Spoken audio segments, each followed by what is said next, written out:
ये किस्सा 2016 की एक उमस भरी रात का है, जब मैं जयपुर से उदयपुर जाने वाली बस में सवार था, जहां नींद से भरी थकान मेरी आंखों पर भारी थी। लेकिन उस सफर में मेरी बगल वाली सीट पर आकर बैठी एक बूढ़ी औरत, जिसकी ठंडी सांसें, फुसफुसाहट और टेढ़ी मुस्कुराहट ने धीरे धीरे मुझे एहसास करवाया कि वो असल में इंसान नहीं है। दोस्तों, आज के भौतिक घटना को हम दीपक जी के पॉइंट ऑफ व्यू से सुनेंगे, जिनके साथ ये घटना वास्तव में घटा था।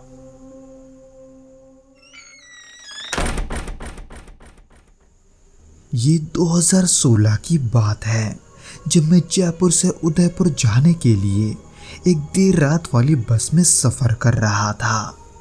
दरअसल उस दिन मैं एक शादी से लौट रहा था, इसलिए थकान इतनी थी कि मुझे बस में चढ़ते ही सोने जाने का मन कर रहा था। जब मैं उस बस में चढ़ा तो उसमें ज़्यादा लोग नहीं थे, इसलिए मैं खिड़की वाली सीट पर जाकर बैठ गया और धीरे धीरे बस के अंदर की खामोशी में खोने लगा। आधी रात का वक्त था, बाहर अंधेरा और बस के अंदर हल्की हल्की सफ़ेद रोशनी थी। उसी बीच मैं थकान के वजह से सिर टिकाकर आंखें बंद करके आराम करने की कोशिश कर रहा था, पर कुछ ही देर के बाद अचानक एक स्टॉप पर बस रुकी, जहां से मैंने एक बूढ़ी औरत को सफ़ेद साड़ी पहने बस में चढ़ते हुए देखा। वो बुजुर्ग महिला बिना कुछ बोले मेरे बगल में आकर बैठ गई। जब मैंने उसे करीब से देखा, तब उस औरत का चेहरा झुर्रियों से भरा हुआ था। हालांकि कुछ देर तक तो सब कुछ ठीक था, पर अचानक से खिड़की से आ रही ठंडी हवा की धीमी आवाज़ के साथ मुझे एक अजीब सा आवाज़ सुनाई दिया, जो कि किसी के फुसफुसाने जैसा लग रहा था। हालांकि अपने थकान के वजह से मैंने कुछ देर तक इस पर उतना ध्यान नहीं दिया, पर न जाने क्यों वो धीमी सी आवाज़ धीरे धीरे मेरे कानों में चुभने लगी थी। इसलिए वो आवाज़ कहाँ से आ रही है, ये देखने के लिए मैं बस यहाँ वहाँ देखने लगा, जबकि असल में वो आवाज़ मेरे पास से बैठे हुए बुजुर्ग महिला के तरफ से आ रहा था। जब मैंने उस महिला की ओर देखा, तब उसके होंठ धीमे धीमे हिल रहे थे, जैसे वो किसी से बात कर रही हो, जो कि मुझे इसलिए लगा क्योंकि वो अपने सामने बिना पलक झपकाए लगातार ऐसे देखे जा रही थी, जैसे वो सामने किसी से बात कर रही हो, जबकि उसके सामने वाली सीट बिल्कुल खाली थी।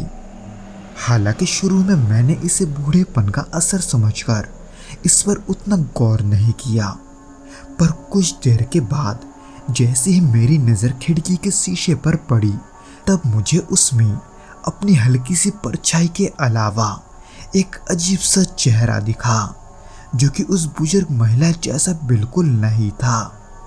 हालांकि तब भी मुझे ऐसा लग रहा था कि शायद से कोई दूसरा पैसेंजर उस बूढ़ी औरत के पीछे खड़ा होगा, पर जैसे ही मैं पीछे मुड़ा, तब वहाँ सिवाय उस बुजुर्ग महिला के कोई और नहीं था। पर ये कैसे मुमकिन है, ये सोचकर मैं घबराने लगा, इतना कि घबराहट के वजह से मेरे हाथ पसीने से भीगने लगे थे। और तभी एक और अजीब बात हुई, बस के अंदर न जाने अचानक से कहां से बदबू आने लगी थी। फिर उसके थोड़ी देर बाद बस एक छोटे से गांव के पास से गुजर रही थी। मैंने सोचा कि इस अजीब स्थिति से बचने के लिए क्यों न मैं कहीं और बैठ जाऊं, पर मैं उठने की तैयारी कर ही रहा था कि तभी उस महिला ने अचानक मेरे कंधे पर अपना हाथ रख दिया, जो कि असामान्य रूप से ठंडा था, इतना ठंडा कि मेरी रीढ़ की हड्डी तक सिरहन दौड़ गई। जिसके बाद उसने धीरे से मुझसे पूछा कि बेटा तुम कहाँ जा रहे हो, जिसका जवाब देते हुए मैंने उदयपुर बताया, जिसे सुनते ही वो औरत हल्की सी मुस्कुराई, लेकिन उसकी मुस्कुराहट में कोई अपनापन नहीं था, बल्कि एक रहस्यमयी अंदाज था। पर फिर भी कुछ समय के लिए वो औरत मुझे ठीक ठाक लगी, पर उसका ये अंदाज आगे जाकर मुझे इतना चौंका देगा ये मुझे नहीं पता था, क्योंकि उसी बीच बस जब अगले स्टॉप पर रुकी तब मैं बस से उतरने के लिए सीट से निकलकर आगे गेट के तरफ बढ़ने लगा। पर इससे पहले कि मैं बस से उतरता, मैं ड्राइवर से ये बोलने के लिए रुका कि माँ जी को अच्छे से घर पहुँचा देना। पर वो ड्राइवर मेरी बातों को सुनकर मुझे अजीब नज़रों से देखने लगा और ये पूछने लगा कि कौन माँ जी, क्योंकि उसे जितना पता था उसके हिसाब से अभी तक एक भी बुजुर्ग महिला उस बस पर नहीं चढ़ी थी। पर जैसे मैंने उसे गलत बताकर अपने सीट की तरफ इशारा किया, तब मैंने भी देखा कि वहाँ कोई नहीं है, यानी कि वो बुजुर्ग औरत असल में थी ही नहीं। पर ये कैसे हो सकता है, ये मेरी समझ में नहीं आ रहा था। इसलिए मैं बड़े ही हैरानी के साथ उस बस से उतरा और तब तक उसे देखता रहा जब तक कि वो मेरी नज़रों से दूर नहीं चला गया।